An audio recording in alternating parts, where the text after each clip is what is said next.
I'm Alice Evans, 28 years old, and I used to believe family meant unconditional love.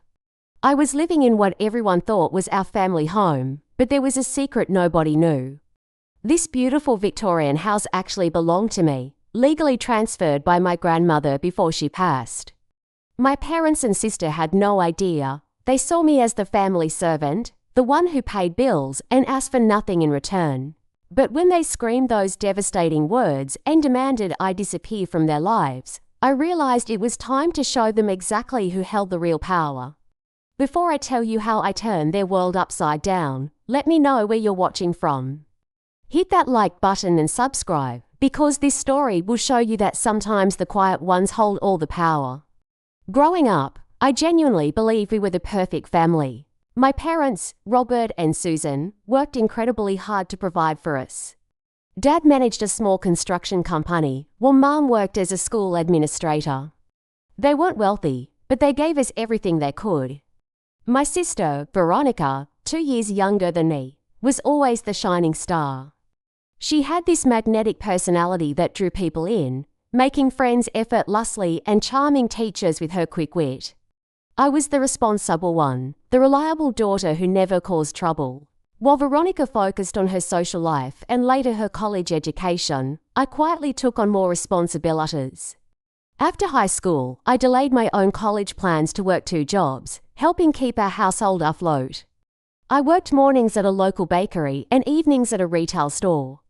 Every paycheck, I handed over most of my earnings to help with groceries, utilities, and Veronica's school expenses.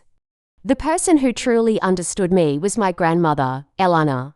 She lived in this gorgeous Victorian house just 20 minutes away, and I spent countless summers with her. Grandma Eleanor was sharp as a tack, a former accountant who taught me about financial independence and the importance of standing on my own 2 feet. She'd say, "Alice Evans, honey, never let anyone take advantage of your good heart. Kindness is a strength, but don't let people mistake it for weakness." During her final years, I became her primary caregiver. I'd visit every day after work, helping with groceries, doctor appointments, and household maintenance. My parents appreciated that I was taking care of Grandma, but they never offered to help. Veronica was always too busy with her studies or social commitments. When Grandma Eleanor passed away 2 years ago, the family gathered for the will reading. Everyone expected the house to be left to the family, as Grandma had always said. What they didn't know was that 6 months before her death, Grandma had quietly transferred the deed into my name alone. She made me promise to keep it secret until the time was right. "This house represents security. Alice Evans, use that security wisely," she had whispered during our last private conversation. The house was stunning, with original hardwood floors, stained glass windows, and a wraparound porch that looked like something from a fairy tale. It had 4 bedrooms, 2.5 baths, and a kitchen that Grandma had renovated with modern appliances while keeping its vintage charm. The property was worth easily $300,000 in our area. After the funeral, my parents and Veronica naturally assumed we'd all move in together to maintain the family home. I went along with it, paying all the utilities, property taxes, and maintenance costs while they contributed minimally. They treated it like their house, making decorating decisions and hosting family gatherings without consulting me. Recent months had been particularly exciting for our family because Veronica had landed what she called her dream job at a prestigious marketing firm downtown. She was making excellent money, finally contributing to household expenses, and my parents couldn't stop bragging about her success. "Our Veronica is going to be a marketing executive," Mom would tell anyone who'd listen. "She's got such a bright future ahead of her." I was genuinely happy for my sister. After years of supporting her education and career development, seeing her succeed felt like validation that our family's sacrifices had been worthwhile. Veronica would come home with stories about important clients, creative campaigns, and office parties. She bought herself a new wardrobe and started talking about getting her own apartment soon. Our family traditions continued as always. Every Sunday, I'd prepare dinner for everyone, and we'd sit around Grandma's old dining table, sharing stories from our week. During holidays, I organised decorations, planned menus, and coordinated gift exchanges. My parents often commented on how grateful they were to have such a dependable daughter who kept the family running smoothly. Looking back, I can see the warning signs I missed. Veronica's increasing demands that I cover her car payments when she wanted to save money for clothes. My parents' growing expectation that I would always be available to help with whatever they needed. The way they'd make plans for the house without including me in discussions. But at the time, I interpreted their behavior as normal family dynamics. I thought I was being a good daughter and sister. The foundation of everything I believed about family love was about to crumble in ways I never could have imagined. The phone call came on a Tuesday evening in March. I was preparing dinner when my cell phone rang, showing Veronica's name on the screen. Instead of her usual confident voice, I heard sobbing.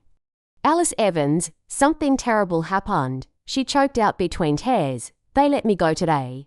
The whole marketing department got cut due to company restructuring." My heart immediately went out to her. Losing a job is devastating, especially when you're building your career. "Oh, honey, I'm so sorry. Are you okay? Do you need me to come get you? I'm already heading home," she sniffled.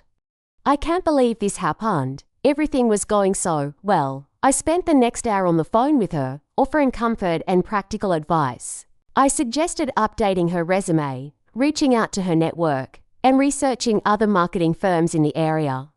"This is just a setback," I assured her. "With your skills and experience, you'll find something even better." When Mom and Dad got home, they were equally shocked by the news. Dad immediately started worrying about finances, while Mom focused on emotional support. "These companies have no loyalty anymore," Dad grumbled. After everything Veronica contributed to that place, initially, everyone rallied around Veronica with love and encouragement. We had family meetings about budgeting and job search strategies. I offered to help update her LinkedIn profile, and even suggested she could use some of my savings if she needed professional clothes for interviews. Within a week, Veronica had moved back into her old bedroom, bringing multiple suitcases of expensive work clothes, shoes, and accessories she'd accumulated during her successful months. She set up a makeshift office in the corner of her room and talked optimistically about her job search strategy. But as days turned into weeks, subtle changes began emerging in our household dynamics. Veronica stopped contributing to grocery bills, explaining that she needed to conserve her savings. When I suggested she could help with cooking or cleaning to contribute more financially, she reminded everyone that she needed to focus her energy on finding a job. The first real red flag came during a family dinner about 10 days after she'd been laid off. We were discussing household expenses when Dad looked at me and said, "Alice Evans, since you're still working, maybe you could cover Veronica's car payment this month, just until she gets back on her feet." I was surprised, but agree, thinking it was temporary family support during a crisis. What bothered me was how Veronica immediately smiled and said, "Thanks, sis. I knew I could count on you," as if my financial help was expected rather than a generous gesture.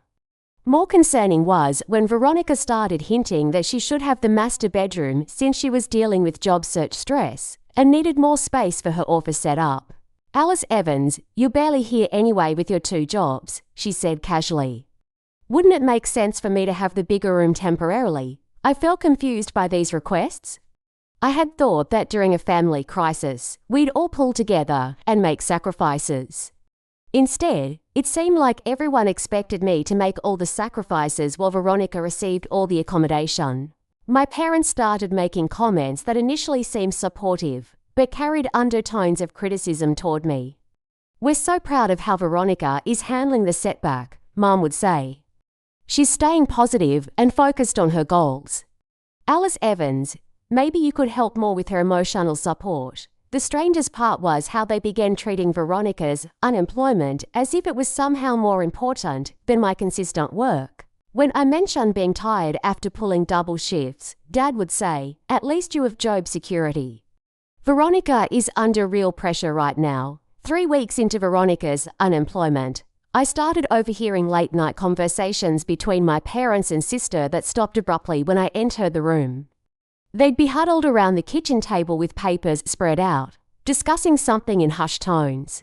When I asked what they were planning, they'd give vague answers about family finances and future arrangements. The most unsettling moment came when I heard Veronica on the phone with a friend, complaining about living at home. "It's so cramped here with Alice Evans taking up space," she said, not knowing I was within earshot. "I wish she'd just find her own place, so I could have some room to breathe." That night, lying in bed, I remembered Grandma Eleanor's words about people taking advantage of good hearts. For the first time, I started wondering if my family's behavior was crossing the line from normal support into exploitation. But I pushed those thoughts away, telling myself that families help each other through difficult times. I had no idea how much worse things were about to become. By the 4th week after Veronica's job loss, the atmosphere in our house had shifted dramatically.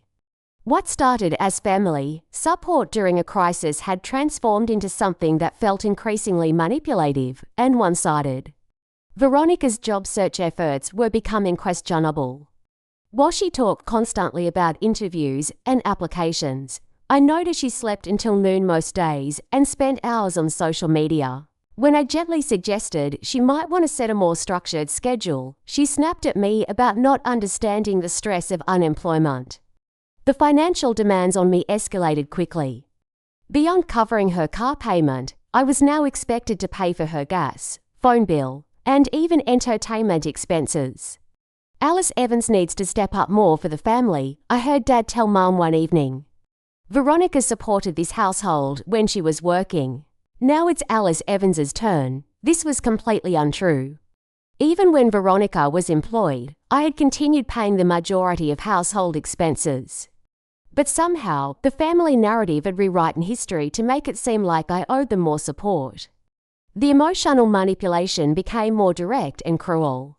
During a family dinner, Veronica looked at me across the table and said, "You know, Alice Evans, some people might see you as dead weight in this family, always taking up space, but never really contributing anything significant." I was stunned.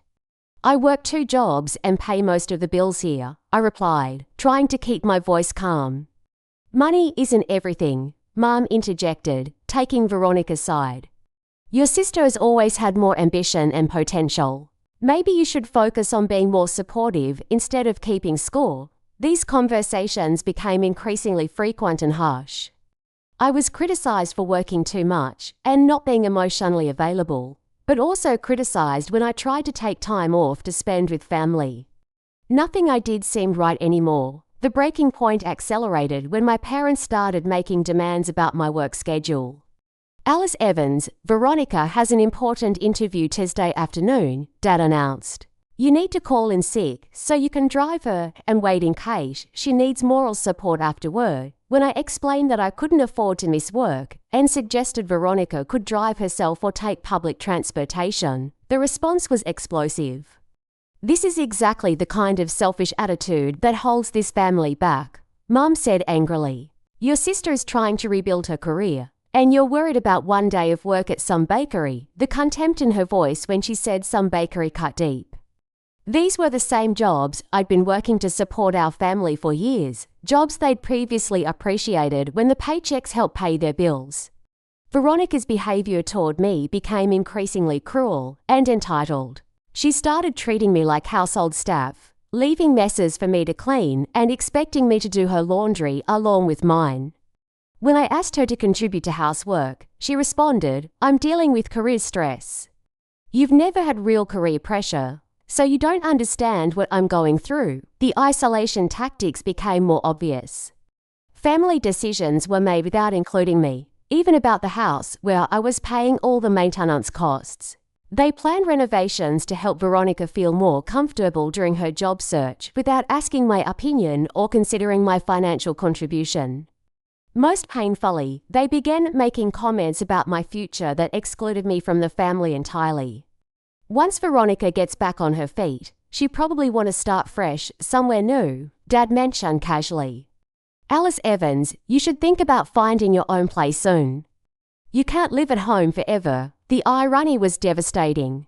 They were talking about kicking me out of the house that I legally owned, while continuing to expect me to pay all the expenses for their benefit. My work performance started suffering from the stress and sleep deprivation. My boss at the bakery noticed I seemed distracted and tired. "Everything okay at home, Alice Evans?" she asked with genuine concern. I couldn't bring myself to explain the situation because it sounded too unbelievable. The cruelest moment came during what I thought would be a family meeting about our financial situation. Instead, it turned into an intervention about my negative attitude and lack of family commitment. "Alice Evans, we're worried about you," Mom began with false sweetness in her voice. "You seem resentful lately, and it's affecting the whole family dynamic." Veronica jumped in with practiced precision. "Maybe if you disappeared for a while, there would be more resources and emotional energy for people who are actually trying to improve their lives. Some of us have real potential, you know." Dad nodded in agreement. "Your sister is going through a difficult transition, and, frankly, your presence here seems to be adding stress rather than support." I sat there in complete shock, realizing that the family I had sacrificed everything for saw me as nothing more than a financial resource and emotional burden. They had rewritten our entire history to justify treating me as disposable. That night, I made a discovery that confirmed my worst suspicions. While cleaning the kitchen, I found a stack of job applications that Veronica had printed but never completed or sent. She wasn't even trying to find work, just putting on a performance to maintain her victim status while everyone catered to her needs. When I tried to confront my parents about this discovery, they dismissed my concerns entirely. "Job searching is harder than you understand," Mom said. "Veronica is being strategic about her applications." I realized that no amount of evidence would change their minds because they didn't want to see the truth. They had chosen their favorite, and I was simply the convenient scapegoat for all their problems. The stage was set for the final confrontation that would change everything. The moment that shattered my world came on a Friday evening in late April. I had just finished a double shift, working the morning at the bakery and covering an extra evening shift at the retail store for a co-worker who called in sick. I was exhausted, my feet ached, and all I wanted was to come home to some peace and quiet. Instead, I walked into what was clearly a planned family meeting that had been deliberately scheduled while I was at work. My parents and Veronica were sitting around the dining room table with papers spread out in front of them, looking like a board of directors about to deliver bad news to an underperforming employee. "Alice Evans, perfect timing," Dad said, though his tone suggested my arrival was anything but perfect. "We need to have a serious family discussion." I set down my purse and work bag, immediately sensing that something significant was about to happen.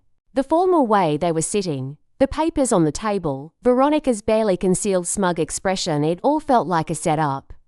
"We've been talking about the living situation here," Mum began, using the same tone she probably used when disciplining students at school. "And we've come to some important decisions about what's best for everyone." My stomach dropped. "What kind of decisions?" Veronica leaned forward, clearly enjoying her moment.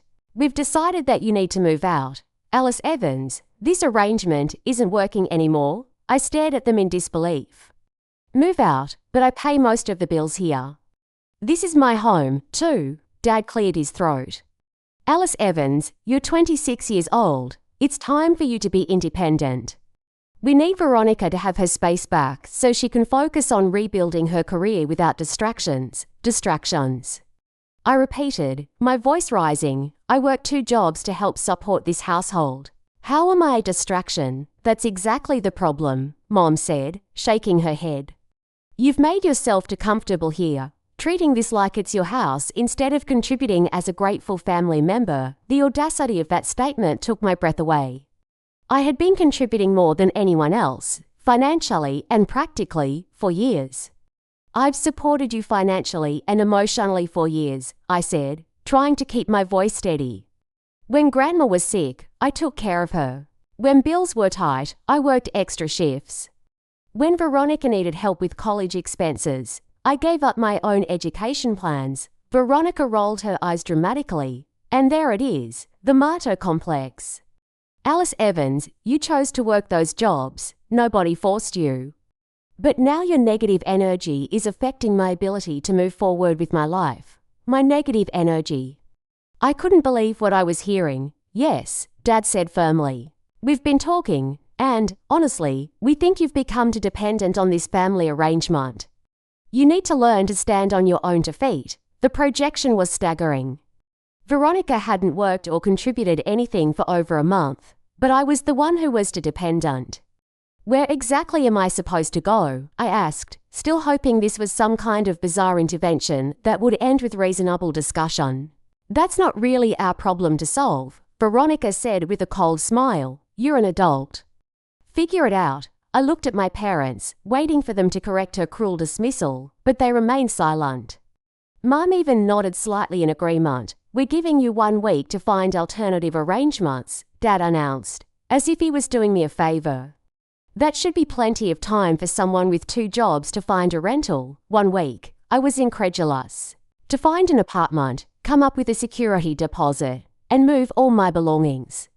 Maybe if you had been more responsible with your money, instead of just coasting along here, you'd have savings for situations like this, Mum said, with breathtaking hypocrisy, considering how much of my income had gone towards supporting them.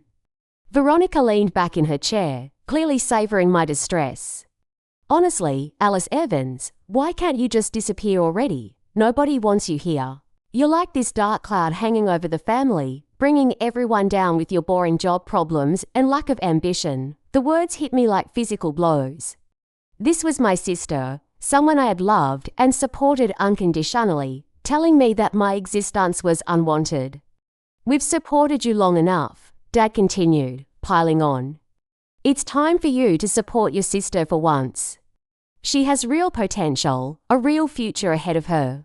You're just holding everyone back. I tried one last desperate appeal to their sense of fairness. I've sacrificed everything for this family. I delayed my own education, worked multiple jobs, took care of Grandma, paid bills you couldn't cover. How can you call that being supported by you? That's what family does, Mom said dismissively. But Veronica has actual career prospects and goals. Your job at a bakery isn't exactly a career path. The contempt in their voices was unmistakable. They had completely rewritten our family history, transforming my years of sacrifice into freeloading and my sister's month of unemployment into some kind of noble struggle that deserved everyone's support. Then came the words that would haunt me forever. Just go die somewhere else and stop being such a burden, Dad shouted, his face red with anger. We're tired of carrying your dead weight. The room fell silent after his explosion. Even Veronica looked slightly surprised by the viciousness of his words, though she quickly recovered and smirked. Mum made no effort to correct him or apologize for the cruelty. Instead, she simply said, You have 1 week. Alice Evans, we think it's best if you start packing tonight. I stood there in that doorway, looking at the 3 people who were supposed to love me unconditionally, and felt something fundamental shift inside me. The family I had believed in, sacrificed for, and loved with everything I had was nothing more than an illusion. They saw me as disposable, useful only as long as I served their needs. But as I turned to walk toward my room, something else stirred within me, a memory of Grandma Eleanor's voice reminding me that I was stronger than I knew. And somewhere in the back of my mind, I remembered the papers in my dresser drawer that would change everything. They wanted me to disappear from their lives. I was about to grant their wish in a way they never could have imagined. I walked to my bedroom in a daze, their cruel words echoing in my mind, Go die somewhere else and stop being such a burden. The people who were supposed to love me unconditionally had just told me they wished I would disappear permanently from their lives. I sat on my bed, staring at the dresser drawer where I had kept Grandma Eleanor's papers for the past 2 years. With trembling hands, I pulled out the folder containing the property deed, transfer documents, and legal paperwork that proved this house belonged to me, not them. As I spread the documents across my bed, the full magnitude of the situation became crystal clear. My parents and Veronica had just demanded that I move out of my own house. They had threatened me, insulted me, and told me to die, all while living under my roof and benefiting from my financial support. The property transfer document was straightforward and legal. 6 months before her death, Grandma Eleanor had transferred the deed into my name alone. She had paid all the associated fees and taxes, making sure everything was completely legal and binding. Her attorney had explained that she wanted to ensure I would always have security, knowing how much I had sacrificed for the family. Alice Evans, honey, I could hear her voice in my memory. This house represents more than just shelter. It represents independence and the power to make your own choices. Don't let anyone ever make you feel powerless when you're actually holding all the cards. I called the family attorney who had handled the original transfer, Mr. Patterson, who had been Grandma's lawyer for 30 years. Even though it was evening, he answered his personal cell phone when he saw my name, Alice Evans. How are you doing? Is everything all right? I explained the situation as calmly as I could, asking him to confirm my legal rights as the property owner. Alice Evans, you are the sole legal owner of that property, he said firmly. You have every right to determine who lives there and under what conditions. Your parents have no legal claim whatsoever to that house. If you want them to leave, you can give them legal notice, and they'll have to comply or face eviction proceedings. What about the fact that they've been living there and consider it their family home? Legally, that's irrelevant, he explained. They've been living there as your guests, whether they realized it or not. Property ownership is based on legal documentation, not assumptions or family expectations. Mr. Patterson offered to prepare official 30-day notice documents if I decided to proceed. He also explained that, as the property owner, I was entitled to charge rent if I chose to let them stay, but I was under no obligation to house them at all. After hanging up, I sat in my room contemplating the cosmic irony of my situation. The people who had just told me to get out, and I had no idea they were living in my house, dependent on my generosity for shelter. I spent the weekend thinking through my options. I could reveal the truth immediately and watch them scramble to apologize. I could demand rent from them going forward. I could give them notice to leave and take control of my own life and property. But as I reflected on years of their treatment toward me, I realized this moment was about more than just property ownership. It was about self-respect, dignity, and refusing to accept abuse from people who clearly didn't value me as a person. The plan that formed in my mind wasn't about revenge. It was about justice and self-preservation. They had told me to disappear from their lives, and I was going to grant their wish. But I would do it on my terms, with the full truth revealed. I spent Monday morning at Mr. Patterson's office, reviewing the legal documents and having him prepare official notices. He also provided me with copies of everything so I would have backup documentation ready. Alice Evans, I knew your grandmother well, he said as we finished the paperwork. She would be proud of you for standing up for yourself. She always worried that your family took advantage of your generous nature. Day through Thursday, I continued working my regular shifts, acting completely normal around my family. They assumed I was quietly accepting their demands and looking for apartments. Veronica made several snide comments about hoping I'd find somewhere far away, while my parents discussed their relief at having resolved the living situation. What they didn't notice was my inner transformation. Years of Grandma Eleanor's wisdom were finally taking hold. I was no longer the desperate to please daughter seeking family approval. I was a property owner who had been disrespected and mistreated by ungrateful tenants. Friday evening, I prepared for the final family dinner in our old dynamic. I cooked a meal, set the table carefully, and placed a legal-sized manila envelope in the center of the dining table like a centerpiece. My parents and Veronica gathered around the table, chatting casually about their plans for the house once I was gone. Veronica had already started talking about redecorating her space and using my former bedroom as an office. As we started eating, I maintained calm conversation, asking about their day and discussing mundane topics. The envelope sat untouched in the center of the table, but nobody seemed curious about it. Finally, as we finished the main course, I decided it was time. Before I leave next week, there's something important we need to discuss, I said quietly. They all looked at me with mild interest, probably expecting final moving arrangements or a schedule for removing my belongings. Don't you think it's important to know who actually owns this house? The question hung in the air for a moment. Then Veronica laughed. What kind of question is that? It's the family house.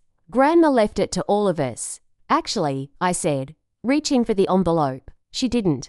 I pulled out the property deed and placed it in front of them.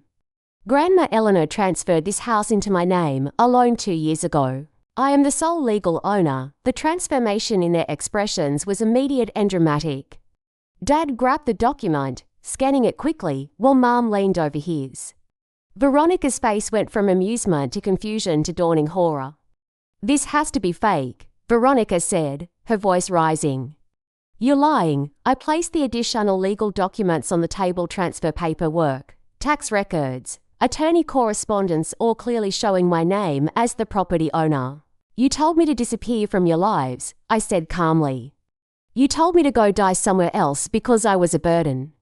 "Well, I'm granting your wish." I pulled out the 30-day legal notice that Mr. Patterson had prepared. "You have 30 days to find alternative housing arrangements. As the property owner, I'm terminating your residency here." The silence that followed was deafening. Dad's face cycled through several colors as he processed the magnitude of their mistake. Mom's mouth opened and closed without making sounds. Veronica looked like she had been slapped. "You can't do this," Veronica finally screamed. "This is our home. Actually, it's my home," I replied. "And you just spent the last month telling me how much you wanted me gone. Congratulations. You're getting your wish." The power dynamic had shifted completely, and we all knew it. The family that had just told me to die and disappear was now at my mercy, completely dependent on my goodwill for shelter. They wanted me gone, but I was taking my house with me. The atmosphere around that dinner table transformed from casual family conversation to stunned silence in a matter of seconds. My parents and Veronica stared at the legal documents spread before them, their faces showing a progression of disbelief, panic, and dawning realization.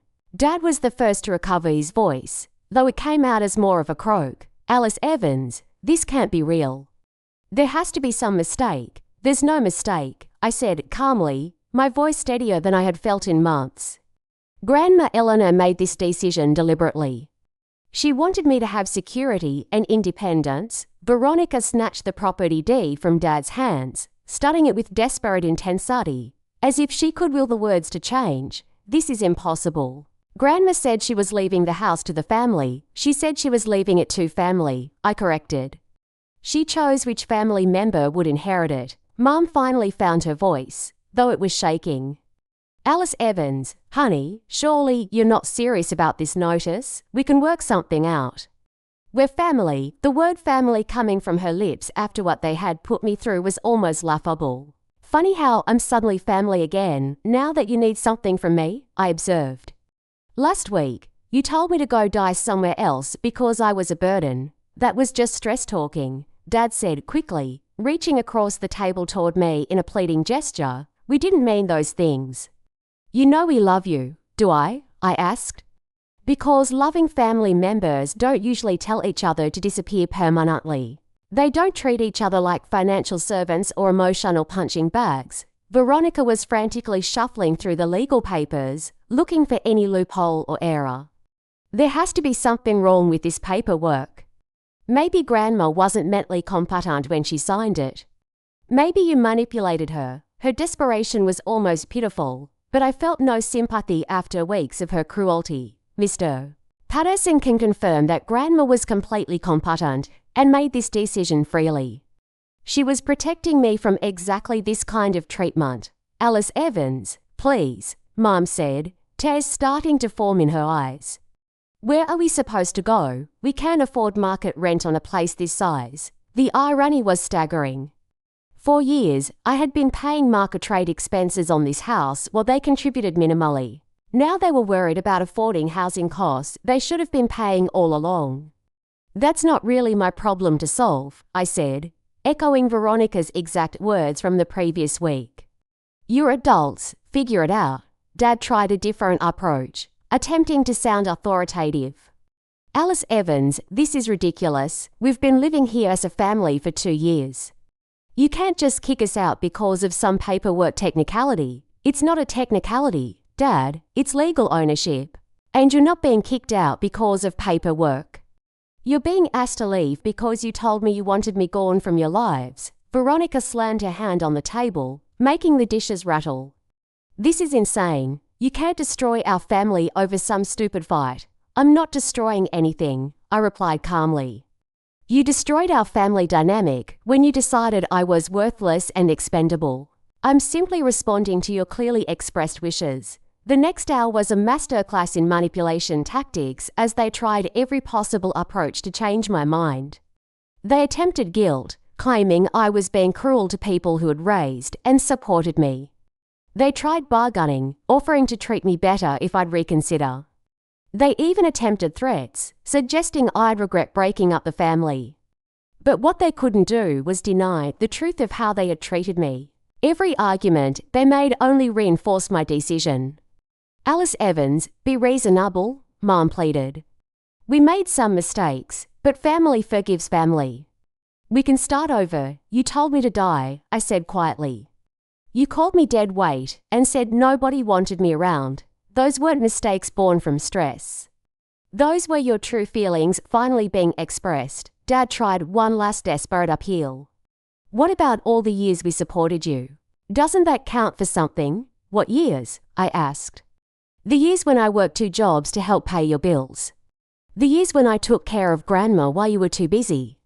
The years when I delayed my own education to support Veronica's. When exactly did you support me? Veronica had been uncharacteristically quiet for several minutes, studying the legal notice with growing panic.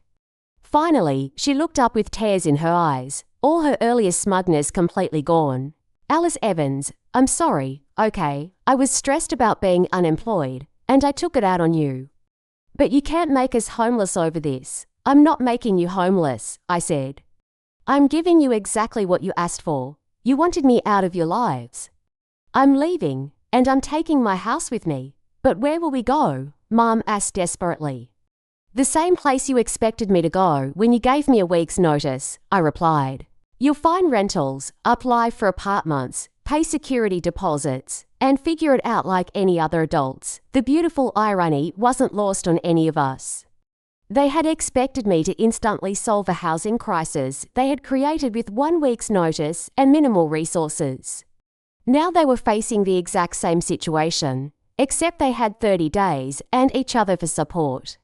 We can't afford market rent, Dad admitted quietly. Then you'll need to find jobs, I said. Veronica, this might be excellent motivation for your job search. As the evening wore on, their tactics shifted from manipulation to bargaining. They offered to pay rent if I'd let them stay. They promised to treat me better and include me in family decisions. They even suggested we could all live together as equals, splitting expenses fairly. But I had crossed a bridge that couldn't be uncrossed. I had seen their true feelings about me, and there was no going back to pretending we were a loving family. You have 30 days, I said finally, standing up from the table. Mr. Patterson has all the legal documentation if you want to verify anything. I'll be staying elsewhere during the transition period. As I gathered the papers and headed toward my room to pack some essentials, I heard Veronica break down completely behind me, sobbing about how unfair everything was. The 3 people who had told me to disappear were about to learn what disappearing actually meant. 3 months later, I was sitting on the wraparound porch of my house, watching the sunset paint the sky in brilliant oranges and purples. The silence was peaceful, broken only by birds singing in the old oak tree Grandma Eleanor had planted decades ago. The house felt different now that it was truly mine. I had spent weeks making small changes that reflected my personality rather than family compromises. Fresh paint in colors I loved. New furniture arranged the way I wanted. Photos of friends and memories that made me smile rather than obligation shots of family gatherings. The transition hadn't been easy emotionally. Choosing yourself over family approval is one of the hardest decisions anyone can make, even when that family has shown you their true nature. I spent several weeks in therapy, working through the grief of losing the family I thought I had and processing the years of manipulation I hadn't fully recognized. Dr. Martinez, my therapist, helped me understand that what I had experienced was a form of financial and emotional abuse. You were trained from an early age to prioritize everyone else's needs above your own, she explained. Breaking that pattern takes courage and self-respect. The support that emerged from unexpected places surprised me. My co-workers at both jobs rallied around me when they learned what had happened. Sarah from the bakery invited me to family dinners with her husband and children. Marcus from the retail store introduced me to his friend group, people who valued kindness and authenticity. I always wondered why someone as capable as you seemed so stressed all the time, Sarah told me one evening. Now it makes sense. You were carrying emotional weight that wasn't yours to carry. My work performance improved dramatically without the constant family stress. Within 6 weeks of gaining my independence, I received a promotion to assistant manager at the bakery. The owner, Mrs. Chen, had been watching my leadership skills and work ethic for months. Alice Evans, you have management potential, she said during my review. I'd like to help you develop that. Maybe even consider partial ownership someday if you're interested in the business side. For the first time in years, I had space to consider my own goals and dreams. I enrolled in online business courses, thinking about eventually opening my own bakery or cafe. The financial stability of owning my home outright gave me freedom to take calculated risks with my career. The legal transition had proceeded smoothly but coldly. My family found a small 3-bedroom apartment across town that strained their combined resources. Dad had to take on extra construction projects, Mum picked up evening tutoring work, and Veronica finally found a part-time job at a local marketing agency, making significantly less than her previous position. They attempted contact several times during those first months. Dad called to update me on their living situation, clearly hoping I'd feel guilty and invite them back. Mum sent long text messages about missing our family dinners and hoping we could reconcile. Veronica alternated between apology messages and angry accusations, depending on her mood. I didn't respond to any of it. Dr. Martinez had helped me understand that maintaining no contact was essential for my healing process. You can't rebuild your sense of self-worth while still engaging with people who consistently undermine it, she explained. Through therapy, I realized how much of my identity had been wrapped up in being useful to others. Learning to value myself for who I was, rather than what I provided, was a daily practice that gradually became more natural. I started dating someone wonderful, a teacher named James, who I met through Sarah's family. What struck me most about James was how he reacted when I told him my story. Instead of suggesting I should forgive and reconcile with my family, he listened carefully and said, "It sounds like you made a brave decision to protect yourself." Sometimes people think blood family is everything, he said during one of our early conversations. But I believe we're allowed to choose relationships that add value to our lives rather than drain them. 6 months after the dinner table confrontation, I received an unexpected letter from Veronica. Instead of manipulation or anger, it was a genuine apology, acknowledging how poorly she had treated me and accepting responsibility for her actions. I've been in therapy, trying to understand why I felt so entitled to your support while giving nothing back, she wrote. I'm learning about narcissistic behavior patterns and recognizing how I exploited your generosity. I don't expect forgiveness, but I want you to know I understand now that what we did was wrong. I appreciated the apology, but wasn't ready for contact. Perhaps someday we might rebuild some kind of relationship, but it would have to be entirely different from what we'd had before. A year later, I hosted my first Thanksgiving dinner for my chosen family of friends. Sarah and her husband brought their children. Marcus came with his partner. James contributed his famous stuffing recipe, and Mrs. Chen surprised everyone by joining us with homemade dumplings. As we sat around Grandma Eleanor's dining table, sharing stories and laughter, I felt a deep sense of peace. These people valued me for who I was, not what I could provide them.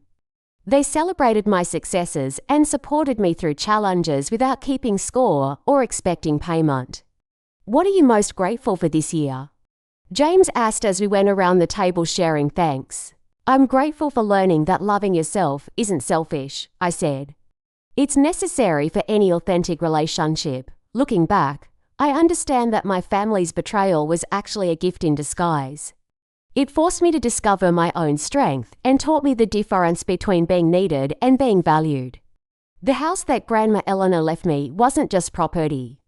It was a foundation for building the life I actually wanted rather than the life others expected me to live. I learned that blood doesn't automatically create family bonds, and sometimes the strongest thing you can do is choose yourself over people who treat you as disposable. Real love doesn't require you to diminish yourself to make others comfortable. Every evening, when I sit on this porch watching the sunset, I can almost hear Grandma Eleanor's voice in the wind, proud that I finally understood her lessons about independence and self-worth.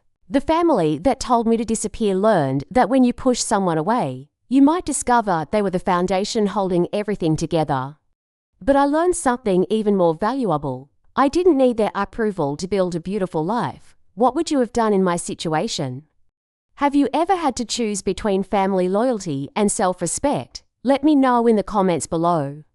And don't forget to hit that like button if this story resonated with you. Subscribe for more stories about finding strength in difficult situations, and share this with anyone who might need to hear that they deserve to be valued, not just used. Thank you for listening to my story, and remember that sometimes the most loving thing you can do is love yourself enough to walk away from people who don't appreciate your worth. I hope your own journey leads you to people who celebrate you for exactly who you are.